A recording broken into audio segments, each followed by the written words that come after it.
আজ সোমবার আসরের পর আল্লাহ তাআলার এই শক্তিশালী নাম যদি কেউ 100 বার পড়ে তাহলে রাত্রে তার ভাগ্য খুলে যাবে, তার ভাগ্য বদলে যাবে। আল্লাহ তাআলা দুনিয়ার সমস্ত রিজিকের দরজা খুলে দেবেন। সে এত ধন সম্পদ, এত টাকা পয়সার মালিক হবেন, আল্লাহ তাআলা তাকে মালিক বানাবেন যা সে কোনোদিন কল্পনা করেনি। আল্লাহ তাআলা তাকে এত টাকা পয়সা দেবেন যা রাখার জন্য সে জায়গা খুঁজে পাবে না। আজকের এই আমলটি বহুবার পরীক্ষিত। আজ পর্যন্ত আমল করে কেউ ব্যর্থ হয়নি। অনেক সাহাবীও এই আমল দ্বারা ফলাফল পেয়েছে। তাই আপনাদের বলছি, ভিডিওটা টেনে দেখবেন না। ভিডিওতে বলা প্রত্যেকটা পয়েন্ট মেনে যদি আপনি আমল করতে পারেন, আল্লাহর কসম করে বলছি আপনার জীবনের চাওয়া পাওয়া আল্লাহ তাআলা পূর্ণ করে দেবেন, আপনার দোয়া কবুল হবে। তাই বলছি, না টেনে সম্পূর্ণ ভিডিও দেখার অনুরোধ রইল। আর যারা এখনও চ্যানেলটি সাবস্ক্রাইব করেননি, দয়া করে চ্যানেলটি সাবস্ক্রাইব করে পাশে থাকবেন। আপনার জীবন যদি অভাব, অনটন, দারিদ্রতা, বিপদ আপদের মধ্যে থাকে, তাহলে আল্লাহ রাব্বুল আলামিনের কাছে আজকের এই আমলটি করে দোয়া করলে আল্লাহ তাআলা সাথে সাথে তা কবুল করবেন। আমলটি অভাব দূর করার ক্ষেত্রে খুবই কার্যকারী ও পরীক্ষিত একটি আমল। অভাব দূর হওয়ার জন্য আসরের পর আসরের নামাজ পড়ে এই আমলটি করলে ইনশাআল্লাহ আপনার ভাগ্য পরিবর্তন হবে।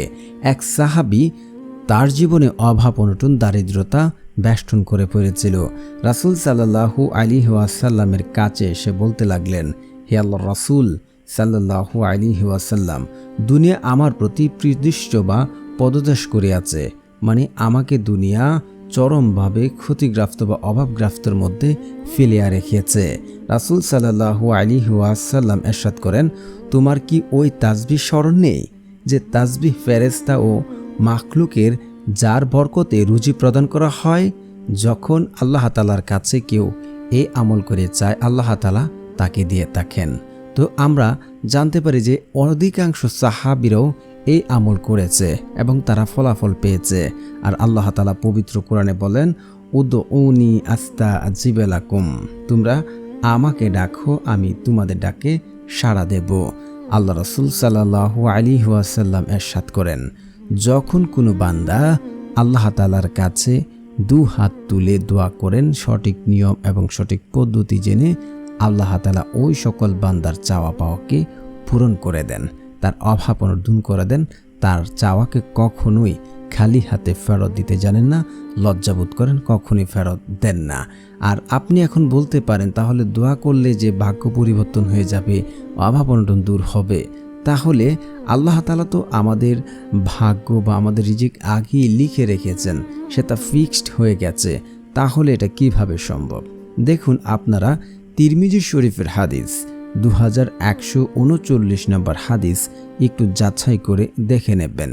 কারণ হচ্ছে হাদিস স্পষ্ট ভাষায় বলা আছে, বান্দা যখন বান্দার ভাগ্য পরিবর্তন করতে পারে কেবল দোয়ার মাধ্যমে। অন্য কোনো পদ্ধতি বা অন্য কোনো ওয়ে নেই বান্দার ভাগ্য পরিবর্তন করার জন্য। আপনি যখন আল্লাহ তাআলার কাছে দোয়া করবেন, আল্লাহ তাআলা আপনার ভাগ্য পরিবর্তন করবেন যদি নিয়ম এবং শর্তগুলি ঠিক থাকে। আর আল্লাহ তাআলা পবিত্র কোরআনে আরও সুন্দরভাবে স্পষ্ট ভাষায় বলে রেখেছেন, সে জাতি বা সে ব্যক্তির ভাগ্য ততক্ষণ পর্যন্ত কবুল করা হয় না যতক্ষণ না পর্যন্ত সে নিজে বা তারা চেষ্টা না করে। আপনাকে আমাকে চেষ্টা করতে হবে, চাইতে হবে আল্লাহ তাআলার কাছে। আল্লাহ তাআলার কাছে না চেয়ে ঘরে বসে থেকে কাজ হবে না। আমাকে আপনাকে আল্লাহ তাআলার কাছে বলতে হবে, চাইতে হবে, তাহলেই তো আল্লাহ তাআলা আমাদেরকে আপনাদেরকে দেবেন।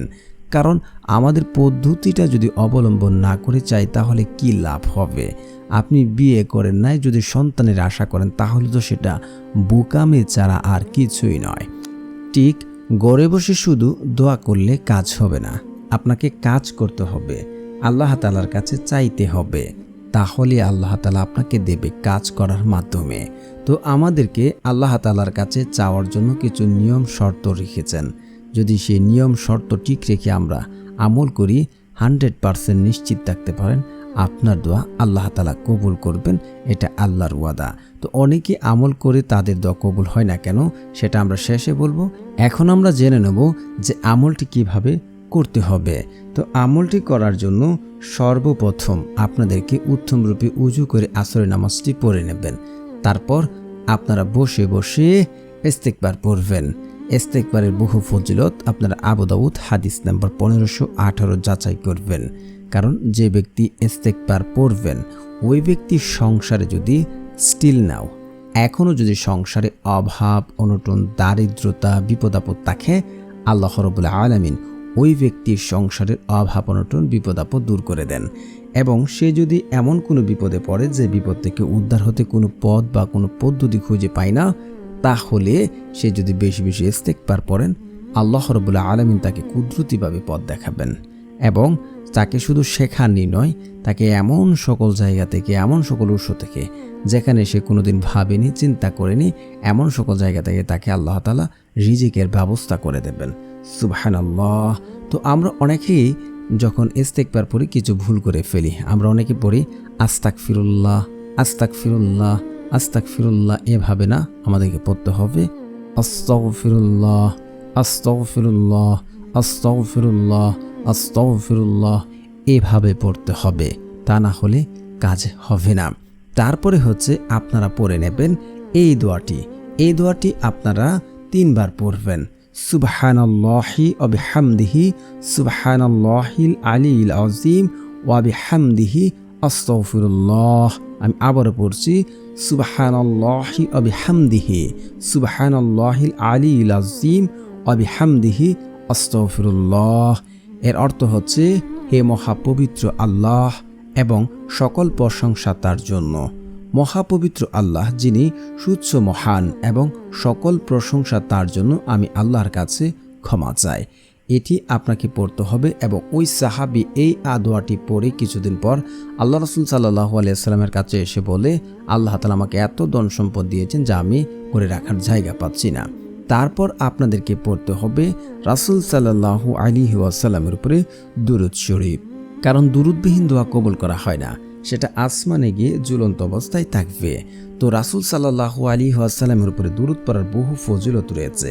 যদি আপনি রাসূল সাল্লাল্লাহু আলাইহি ওয়াসাল্লামের উপরে দুরূদ পড়েন, তাহলে যদি আপনি সকাল সন্ধ্যায় পড়েন, আপনাকে কিয়ামতের দিন আল্লাহ রাসূল সাল্লাল্লাহু আলাইহি ওয়াসাল্লামের নিকটবর্তী রাখার কথা বলা হয়েছে। এবং যদি আপনি একবার দুরূদ পড়েন, আপনার 10টি গুনাহ ক্ষমা করা হবে এবং আপনার 10টি মর্যাদা বৃদ্ধি করে দেওয়া হবে। তো যারা দুরূদ পারেন আমার সাথে সাথে পড়তে পারেন, শুনলেও হয়ে যাবে ইনশাআল্লাহ। আল্লাহুম্মা সাল্লি আলা মুহাম্মাদি ওয়া আলা আলি মুহাম্মাদ কামা সাল্লাইতা আলা ইব্রাহিম ওয়া আলা আলি ইব্রাহিম ইন্নাকা হামিদুম মাজিদ। اللهم بارك على محمد وعلى آل محمد كما باركت على إبراهيم وعلى آل إبراهيم إنك حميد مجيد। তারপর আপনারা পড়ে নেবেন একবার আয়াতুল কুরসি। আল্লাহু লা ইলাহা ইল্লা হুয়াল হাইয়ুল কাইয়্যুম লা তাখুযুহু সিনআতু ওয়া লা নাওম লাহু মা ফিস সামাওয়াতি ওয়া মা ফিল আরদ من ذا الذي يشفع عنده إلا بإذنه يعلم ما بين أيديهم وما خلفهم ولا يحيطون بشيء من علمه إلا بما شاء وسع كرسيه السماوات والأرض ولا يؤوده حفظهما وهو العلي العظيم। তারপর হচ্ছে আপনারা এই দুটি জিকির পড়ে নেবেন 33 বার করে। আলহামদুলিল্লাহ আলহামদুলিল্লাহ আলহামদুলিল্লাহ লা ইলাহা ইল্লাল্লাহ লা ইলাহা ইল্লাল্লাহ লা ইলাহা ইল্লাল্লাহ, এভাবে পড়ে নেবেন। তারপর আপনারা সূরা ফাতিহা পড়বেন একবার। বিসমিল্লাহির রহমানির রহিম আলহামদুলিল্লাহি রাব্বিল আলামিন আর রহমানির রহিম মালিকি ইয়াউমিদ্দিন إياك نعبد وإياك نستعين اهدنا الصراط المستقيم صراط الذين أنعمت عليهم غير المغضوب عليهم ولا الضالين آمين। তারপর হচ্ছে আপনারা 3 বার সূরা ইখলাস পড়বেন। বিসমিল্লাহির রহমানির রহিম কুল হুয়াল্লাহু আহাদ আল্লাহুস সামাদ লাম ইয়ালিদ ওয়া লাম ইউলাদ ওয়া লাম ইয়াকুল লাহু কুফুয়ান আহাদ। তারপর যারা ঋণগ্রস্ত আছেন, ঋণ পরিশোধ করতে পারছেন না, অপারক হয়ে আছেন, আপনারা পড়ে নেবেন এই দোয়াটি 2 বার। আল্লাহুম্মা কফিনি বিহালালিকা ওয়ান হারামিকা ওয়া আগনিনি বিফাদলিকা আম্মান সিওয়াক। তারপর আল্লাহ তাআলার এই শক্তিশালী নামটি আপনারা পড়ে নেবেন। তো প্রিয় বন্ধুরা, যারা এই চ্যানেলটি সাবস্ক্রাইব করবেন ইনশাআল্লাহ তাদেরও মনের আশা পূর্ণ হবে, কারণ যাদের মন ভালো তারা অন্যদের সহযোগিতা করেন, আল্লাহ তাআলাও তাদের মনের আশা পূর্ণ করে দেন। ইয়া রাজ্জাকু ইয়া রাজ্জাকু ইয়া রাজ্জাকু। তারপর 2 হাত তুলে কায় মনোবাক্যে কান্নাকাটি করে 2 চোখের পানি ফেলে অন্তরের অন্তঃস্থল থেকে বিশ্বাস রেখে আমলটি করলে 100% নিশ্চিত থাকেন আপনার দোয়া কবুল হবে। আজ পর্যন্ত কেউ ব্যর্থ হয়নি। যদি আপনি নিজে নিজে শিওর হতে পারেন আমার দোয়া আল্লাহ শুনছেন, আমার দোয়া আল্লাহ কবুল করবেন, 100% নিশ্চিত থাকেন আপনার দোয়া কবুল হবে। যদি আপনার এই শর্ত 4টি ঠিক থাকে, 1, যে ব্যক্তি হারাম খাবার খেয়ে দোয়া করবে তার দোয়া কবুল হয় না। দ্বিতীয়ত, যে ব্যক্তি আত্মীয় সম্পর্ক চিহ্নিতকারী দোয়া করে তার দোয়া কবুল হয় না। পিতামাতার অবাধ্য সন্তানের দোয়া কবুল হয় না। এবং যে ব্যক্তি আপনার তাড়াহুড়া করবে দোয়া করে, ওই ব্যক্তির দোয়া কবুল করা হবে না। তো এই যদি সমস্যা আপনার মাঝে না থাকে, 100% নিশ্চিত থাকতে পারেন, বিশ্বাসে আমল করেন, আপনার আমল কবুল হবে। আল্লাহ তাআলার কাছে যা চাইবেন পাইবেন।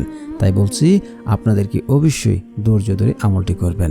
আর যারা এখন আমলটি করবেন অবশ্যই একটি লাইক করবেন এবং কমেন্টসে আপনার মনের আশাগুলি লিখে যাবেন, আমি আপনার জন্য দোয়া করতে পারি। আর সকলে লিখবেন আমিন আমিন সুম্মা আমিন।